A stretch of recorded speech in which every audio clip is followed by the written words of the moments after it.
Salut tout le monde, c'est Adré et on se retrouve aujourd'hui pour un nouveau tuto sur Lightroom, donc sur comment bien importer ses photos pour gérer tous les paramètres d'importation, vu qu'il y en a pas mal à comprendre. Donc je vais essayer d'expliquer tout ça le plus clairement possible.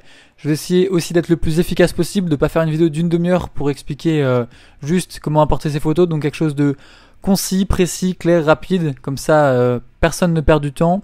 Chacun en a pour son temps, pour ses informations. Donc si ça vous plaît ce genre de tuto rapide, efficace, qui va droit au but, donc n'hésitez pas à vous abonner pour plus de tutos Lightroom, Photoshop. Je vais en publier de plus en plus. Et en attendant, c'est parti directement. Pour importer ces photos, comment on peut faire? On peut aller directement dans Import, une fois qu'on est dans le mode librairie. On peut aller ici dans Import ou en haut dans Fichier, Importer des photos et des vidéos. Donc ici on va voir les sources. Donc ce que je vais faire, c'est que je vais choisir un de mes disques durs, 2018. J'ai fait une vidéo sur comment bien trier ses photos et organiser ses photos sur Lightroom. Donc pour ceux qui l'ont vu, vous allez reconnaître un peu le rangement que j'effectue, donc par année, par ville, par date. On va prendre par exemple Lyon. Donc ici, par défaut, souvent c'est pas coché, les sous-dossiers. Donc quand on sélectionne un dossier avec que des dossiers dedans et aucune photo, il n'y en a aucune qui apparaît. Donc ce qu'il faut faire, c'est cliquer sur inclure les sous-dossiers ou aussi cocher cette case ici, si on veut plusieurs dossiers. Donc moi je vais juste en prendre un seul pour l'exemple. Donc là c'est pour la partie de gauche.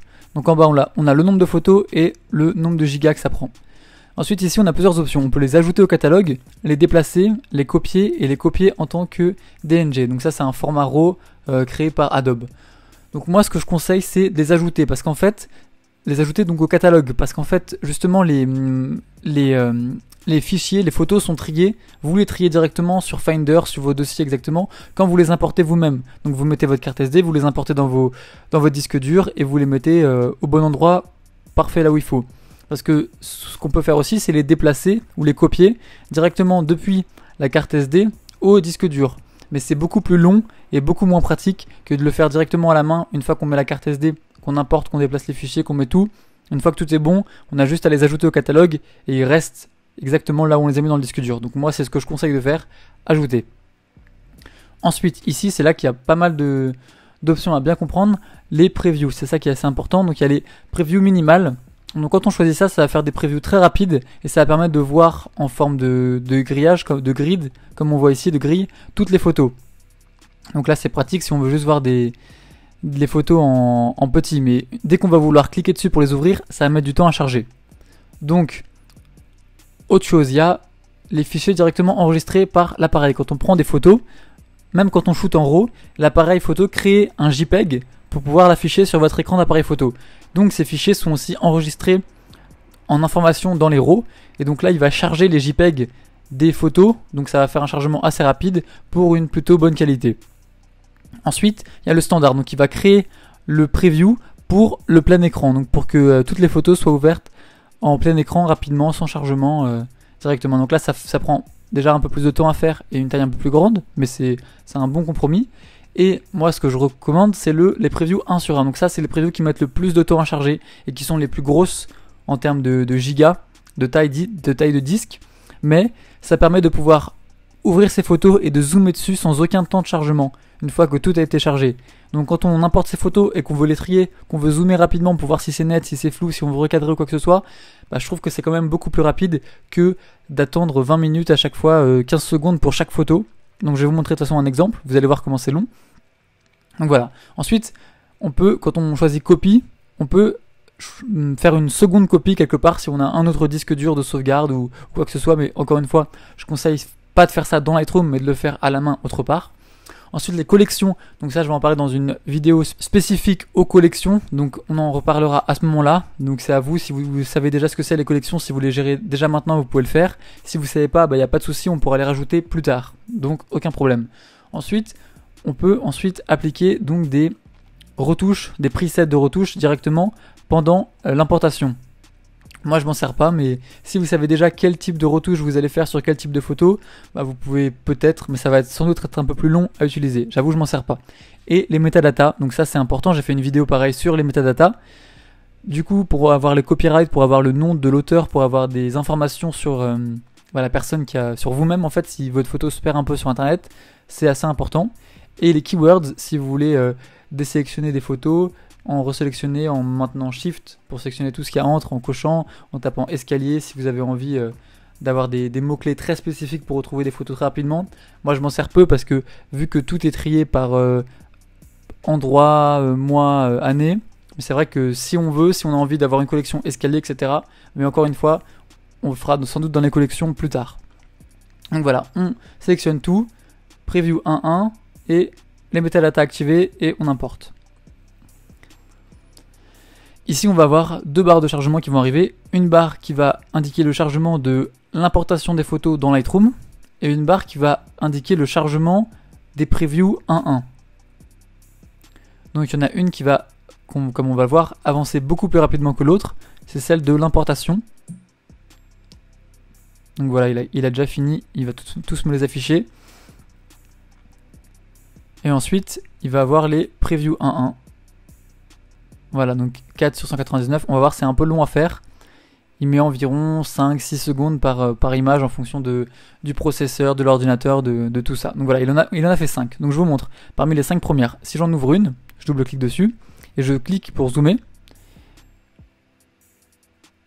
Ah. Donc ici, là, on voit, celle-là, elle n'a pas été chargée justement. Donc ça va être l'exemple de celle qui n'a pas été chargée. Donc si on veut zoomer, on zoome, c'est un peu pixelisé, ça se pixelise un peu moins. Ensuite il y a le chargement pendant au moins 10 secondes et ensuite là c'est bien précis. Donc voilà, donc ça c'est sur toutes les photos. Si j'ouvre n'importe quelle photo, ça va me faire environ 20 secondes de chargement. Alors que si j'ouvre une qui a les previews chargées, du coup normalement la première elle devrait l'avoir. Si je clique dessus, voilà, directement on a la full qualité, Enfin franchement là c'est incroyable les détails qu'on peut voir, on n'a même pas à patienter, on a juste à cliquer, ça zoome, on peut voir si c'est flou ou net, on peut la supprimer ou la garder, donc voilà. Donc c'est pour ça que c'est un peu long, ça va prendre au moins 1 heure à faire je pense, je sais pas combien de temps, une demi-heure peut-être pour 200 photos. Donc vous pouvez faire autre chose en attendant, donc évitez d'utiliser votre ordinateur pour autre chose, évitez de regarder des vidéos, d'écouter de la musique avec votre ordi, parce que sinon ça va faire travailler le processeur encore plus, donc ça va être encore plus lent. Et ça va le faire surchauffer. Donc bref, essayez de faire autre chose pendant que vous les importez, ou faites-le la nuit avant de vous coucher. Comme ça, vous avez toutes vos previews importées. Donc moi, je vais pas le faire, sinon ça va cramer ma carte, vu que j'enregistre mon écran en même temps. Donc voilà, avec la petite croix, on peut annuler. Donc voilà. Donc là, si j'en ouvre un autre, par exemple, qui n'a pas les previews, hop, si je veux zoomer pour voir si c'est bien net. Donc là, on voit que c'est pixelisé, ça s'améliore. On a le truc de chargement. Encore quelques secondes. Vous voyez, c'est quand même long hein, si on veut passer 200 photos une par une et qu'on doit attendre à chaque fois. Donc là, voilà, là c'est net. Donc voilà. Sauf que l'inconvénient du coup de ces previews 1.1 qui permet d'être super efficace, super rapide, c'est qu'elles sont très grosses, très lourdes en taille. Du coup, ce qu'il faut faire, enfin moi ce que je préconise de faire, c'est aller dans Lightroom, paramètres du catalogue, et dans le deuxième onglet, on a un truc de preview qui demande à partir de combien de temps on veut enlever les previews. Parce que comme ça prend beaucoup de place et qu'il n'a pas besoin de toujours les sauvegarder, on peut choisir de s'en débarrasser. Donc moi je conseille 1 semaine. Surtout jamais faire jamais.